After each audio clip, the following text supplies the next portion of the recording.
Welcome to Daily Dose of Satanism, podcast to get your daily dose of Satanism. I'm your host, Satan, author of Satanic Verse, as well as my blog that you can check out at satanwolf.com. It's 100% free. Now, we do have some really cool merchandise you can purchase, from books to clothes and accessories. There's a wide selection of both satanic and non-satanic products to choose from for those who've got a rebellious sense of style. While we always appreciate your support, this is the best way to support the show. You can also give us a like or a share or a subscription at any one of our multiple platforms, from Facebook to Spotify. Thank you very much. Enjoy the show. Welcome back to Daily Dose of Satanism. On our last episode, we discussed the symbol of the wolf, that solitary predator who survives and thrives on its own terms. Today, we're going to take that concept a step further and talk about a difficult but essential truth for any serious Satanist, the reality of satanic isolation. Now, you may have heard of satanic groups or covens. You might even have a desire to find a community of like-minded individuals. But the uncomfortable truth is that, for the most part, a true satanic community simply does not work.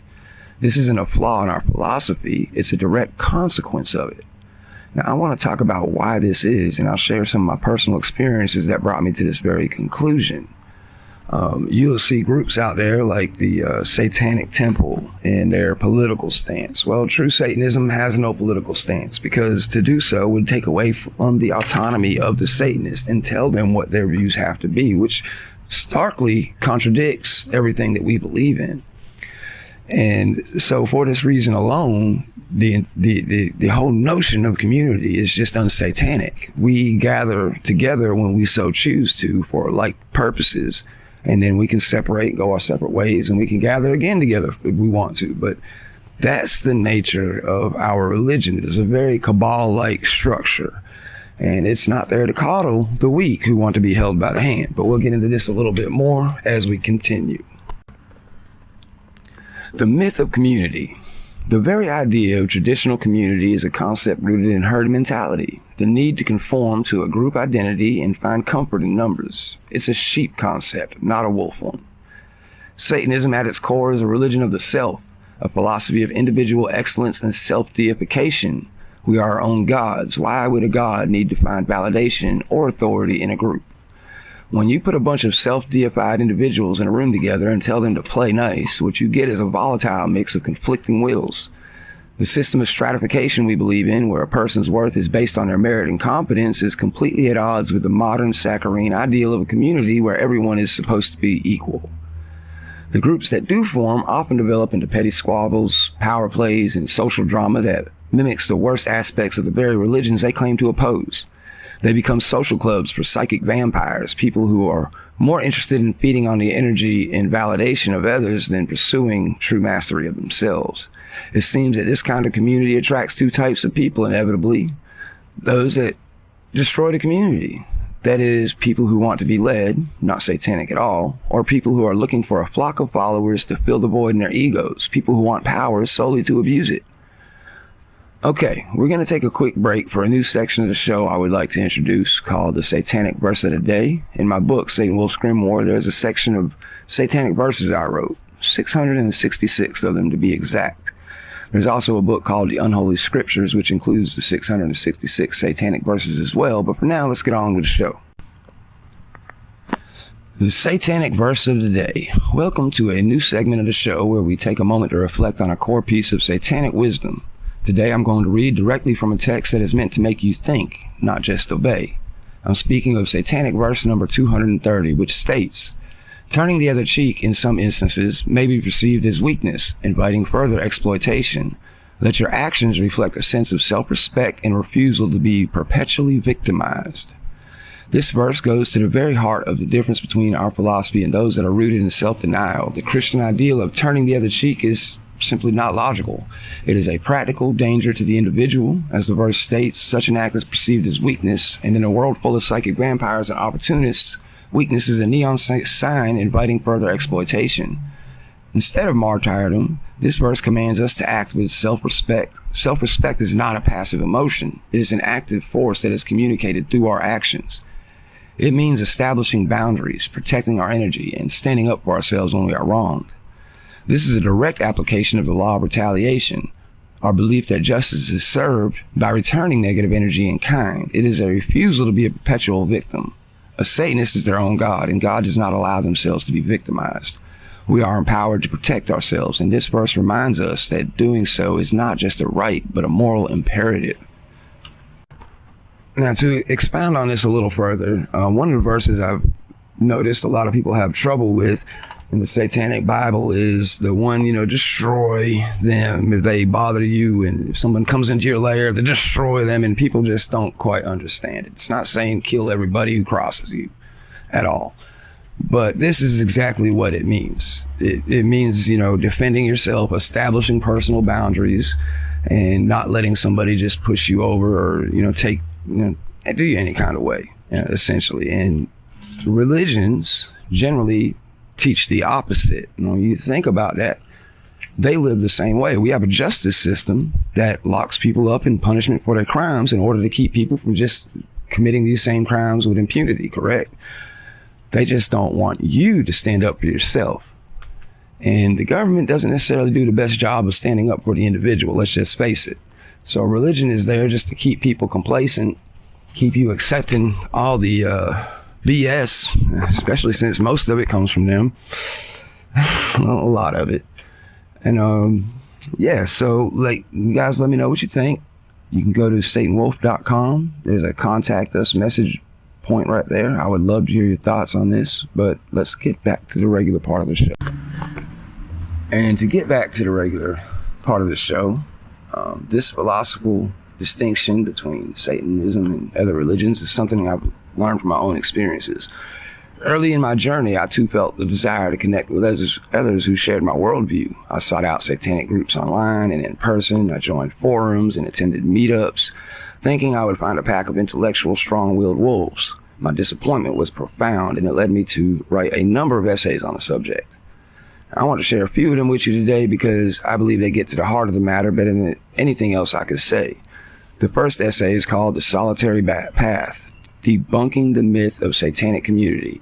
It explains the inherent philosophical contradiction of a satanic community. The Solitary Path, Debunking the Myth of Satanic Community. The concept of satanic community is a paradoxical notion, fundamentally incompatible with the core tenets of Satanism. To understand its incompatibility, one must first examine the inherent nature of community itself and the types of individuals it attracts. This analysis reveals the very essence of community fosters behaviors and mindsets that Satanism actively rejects: conformity, herd mentality, and the pursuit of power over individual autonomy. The allure of community, regardless of its ideological basis, tends to attract two distinct personality types: power seekers and followers. Power seekers, driven by a desire for control and influence, view community as a platform for amassing followers and exerting dominance. They thrive in environments where they can dictate beliefs and behaviors, effectively creating a cult of personality. Conversely, followers seeking security and validation readily relinquish their autonomy in exchange for belonging and guidance. They crave a sense of direction and readily submit to the authority of those perceived as leaders. This dynamic creates a breeding ground for conformity and herd mentality, two forces that Satanism vehemently opposes. Communities, by their very nature, encourage uniformity in thought and action. Individuals are pressured to conform to group norms, suppressing their individuality for critical thinking. This herd mentality, where individuals blindly follow the dictates of the group, stifles personal growth and intellectual independence, both of which are central to satanic philosophy.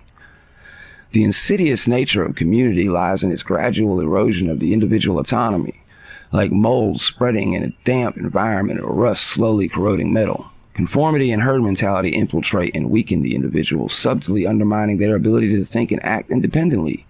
This process is often subtle, making it difficult for individuals to recognize the extent to which their autonomy has been compromised. Satanism at its core champions individualism, self-reliance, and the relentless pursuit of knowledge. It demands that individuals question everything, challenge established norms, and forge their own unique path. The concept of a satanic community, therefore, presents a fundamental paradox. How can a philosophy that celebrates individual autonomy coexist with a social structure that encourages conformity and herd mentality? The answer is it cannot. The notion of a satanic community is an oxymoron. True Satanism demands the rejection of any social structure that compromises individual autonomy. It is a solitary path, a journey of self-discovery and self-mastery, that cannot be undertaken within the confines of a community. While individuals may share a common philosophical framework, the application of those principles must be unique and personal. The true Satanist stands alone, unburdened by the expectations and limitations of a collective identity. In conclusion, the rejection of a satanic community is not a matter of social isolation, but a necessary safeguard against the insidious forces of conformity and herd mentality. Satanism is a philosophy of the individual empowerment, and that empowerment can only be achieved through the unwavering pursuit of self-reliance and intellectual independence. The solitary path, while challenging, is the only path that aligns with the true spirit of Satanism. So to speak on that a little bit further, I think everybody goes through this stage when they're new to Satanism. You get a little excited and you think of what you've seen from religions and you're expecting something like similar but opposite, right?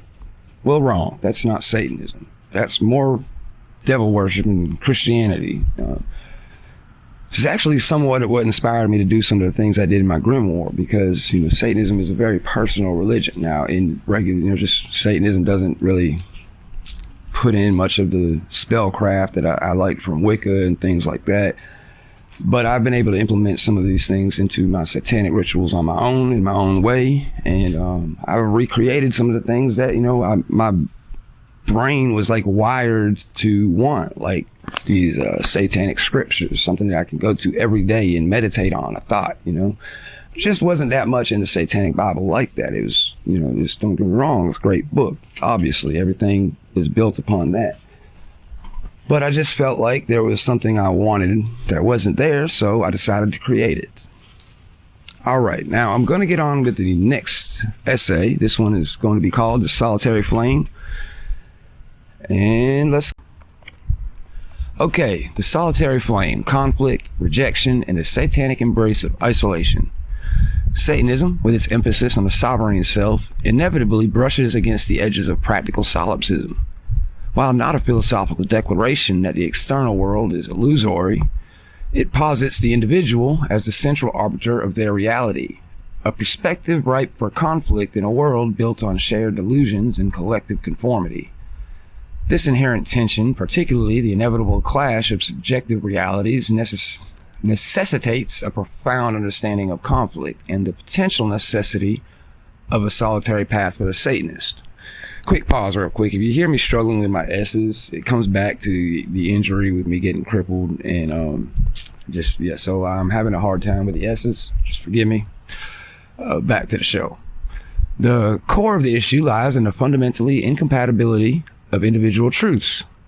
Humanity, for the most part, thrives on shared narratives, whether religious, political, or social. These narratives, however flimsy or illogical, provide a sense of belonging and security.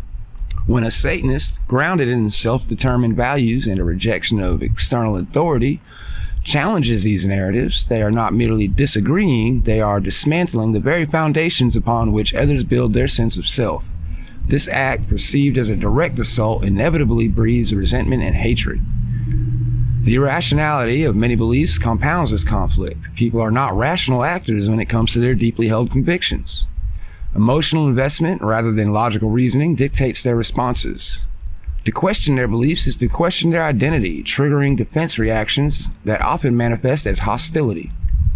The Satanists, in their pursuit of self-actualization, must recognize that their mere existence, their rejection of accepted norms, will be seen as a provocation. Moreover, the human tendency to fear the other plays a significant role.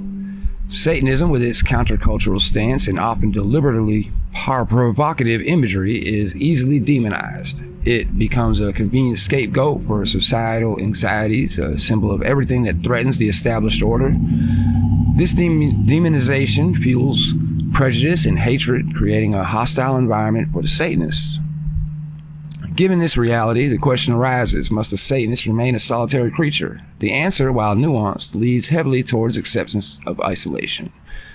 While forming alliances with like-minded individuals is possible, expecting widespread understanding or acceptance is a dangerous illusion. The Satanist path is one of self-reliance, finding strength in their own convictions rather than seeking validation from a world that will inevitably reject them. The acceptance of isolation is not a sign of weakness, it is a recognition of reality.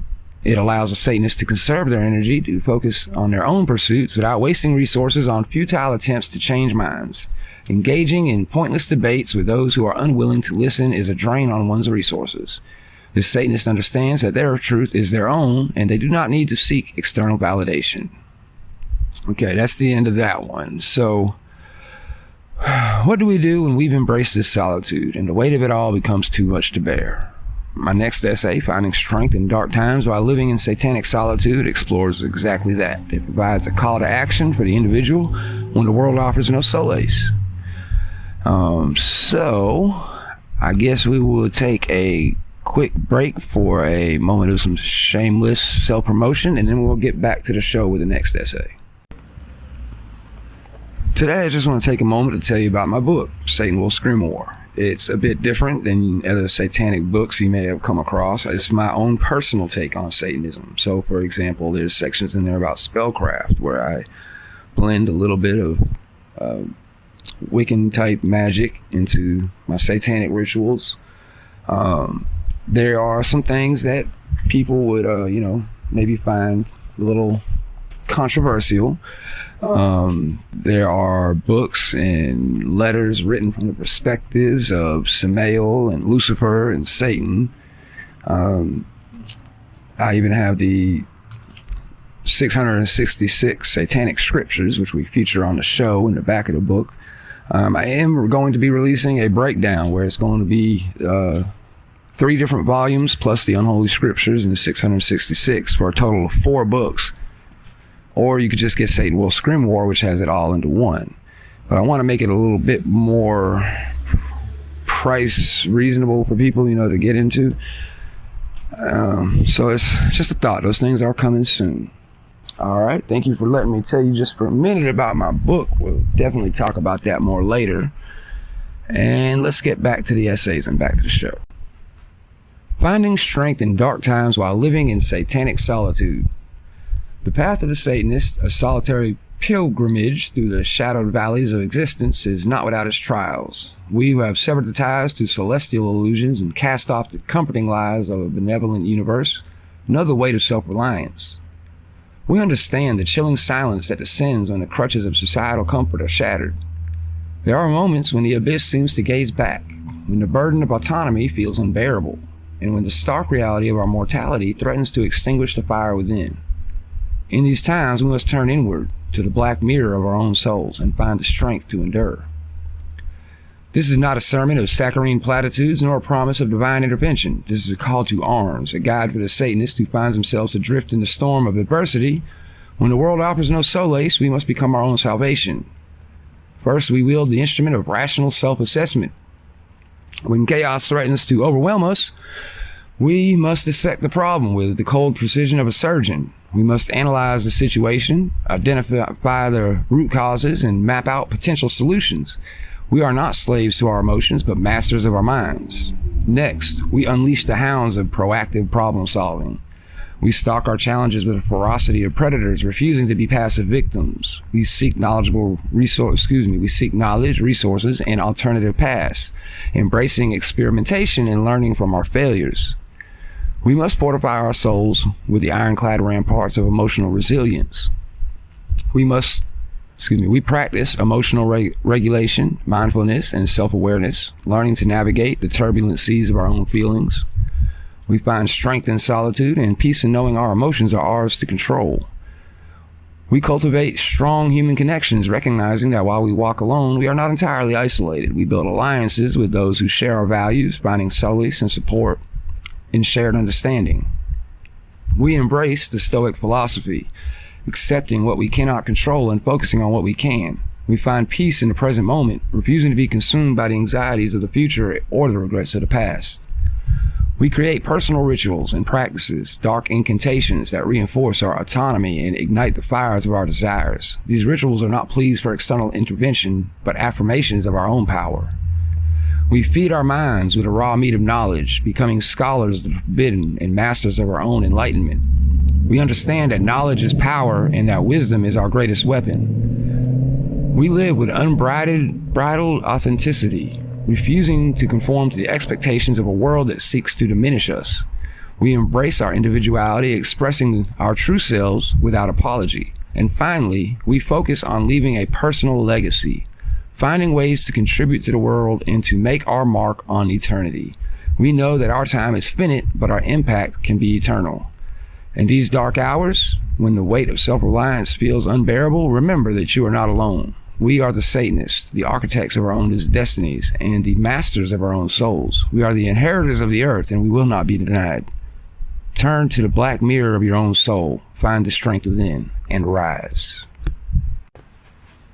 What you just heard is the most critical lesson my personal experience has taught me. The satanic path is, by its very nature, a solitary journey. Your strength comes from within, not from a collective. Your destiny is forged by you alone, and relying on a group to hold your hand is a direct betrayal of the principle of self-deification. It was in that moment of profound isolation, understanding why the world would reject me and how to rise above it, that I realized true strength comes from standing alone, not from a pack. The solitude of the Satanist is not a weakness, it is our greatest strength. It is a sign that we have the courage to stand alone, to think for ourselves, and to rely on our own power. It is the sovereignty of the individual, and it is what makes us true wolves in a world full of sheep. Okay, all that being said, I'd love to hear what you guys think about today's show. Any feedback is always appreciated. You can always find a way to contact me at satanwolf.com. There's a contact sheet there that you can fill out with your questions or thoughts or feedback. I might even read your letter on the show in a future episode. And I would like to just take a minute to speak about some of the things we talked about today. So satanic solitude, it is a very real thing. I live in the South. It is a very Christian place. Like, even the crackheads and criminals are Christians down here, you know? They'll be praising Jesus and hallelujah while they're, stealing your catalytic converter for crack. So it's very hard to find understanding down here. And I've lost a lot of friends, people who I used to consider friends, that just, once I became openly Satanists, didn't want nothing to do with me. Lots of them. And I've even had people who would come around and then notice, and just all of a sudden they just disappear and stop. So it was something I had to come to terms with and accept. But I realized that it was doing me a favor as well. It's keeping away all of the idiots. I'm sorry. If you believe in a big prayer daddy in the sky and a boogeyman down below as a grown adult, I'm sorry. You're a lunatic to me. That's just the way I see it. I've seen people who believe in these things do some of the most craziest, illogical, irrational things ever, to a self-destructive point. And I don't really want to be around somebody that might just, decide one day they got to kill me because I don't agree with their religious beliefs. But it's a very real thing. It's one of the reasons why it's dangerous that I come out openly as a Satanist with my real name. But alas, I wanted to leave my legacy on the world, and people have already tried to kill me several times. It hasn't worked yet, and I'm just something I don't really live in fear of. So it is what it is on that one for me. To me, that's just how I feel. We will speak about satanic solitude definitely in coming out with your Satanism in another episode. That's definitely worth a whole episode to look into. As a matter of fact, if you guys have anything particular you would like to talk about, go ahead and send me an email, satanwolf.com. And, the satanic problem solving, that is also another episode to come, all by itself. I was mentioned in the essay about, how we take this satanic approach. I actually wrote another one that's a very detailed way to look at satanic problem solving, which is also, you can find it on my blog if you don't want to wait for it to come out into an episode, at satanwolf.com under Daily Dose of Satan. I have a blog there, covers a lot of stuff. You just have to do your own reading. And But all the information is there. Also, for Satanists out there, I want to give you another great resource, and I guess a little bit of promotion for one of my favorite Satanists. Magister Bill M. hosts a podcast called Satan's Plain. SatanSplain, Satan's Plain, like mansplaining, except for Satanism. Magister Bill is a great guy, great inspiration for me. I've never met him personally. I've emailed with him a couple of times and listened to his show a lot. It's a lot of that is what inspired me. So I'd like to let you guys know that's another great resource that you can go to outside of myself. I know that might seem like a little odd to people, but there's not many of us, right? Us Satanists got to stick together. And that is honestly the best place to go for information besides my podcast that I've seen out there. There's a lot of stuff out there that's no good. The Satanic Temple confuses many people to thinking that that's Satanism when it's not. And it's really hard as a new Satanist to sift through what is Satanism and what is not Satanism. And I'm definitely going to get more into that on an episode in which I want to discuss the Church of Satan and membership and gatekeeping and all of these things. But before I let you guys go, I'm just going to ask one more time. Send me your emails with what you'd like to hear in future shows, or if you have any questions, and I may air it on the show. Thank you for listening. Until next time, farewell, and may critical thinking forever guide your path. Our Father, who art in hell, hallowed be thy name. Thy kingdom come, thy will be done, on earth as it is in hell. So take this night our rightful gifts, and trespass not on passive pain. Lead us unto temptation, and deliver us from false piety. For this is thy kingdom, power, and glory, forever and ever. SatanWolf.com. SatanWolf.com. SatanWolf.com. Daily Dose of Satanism.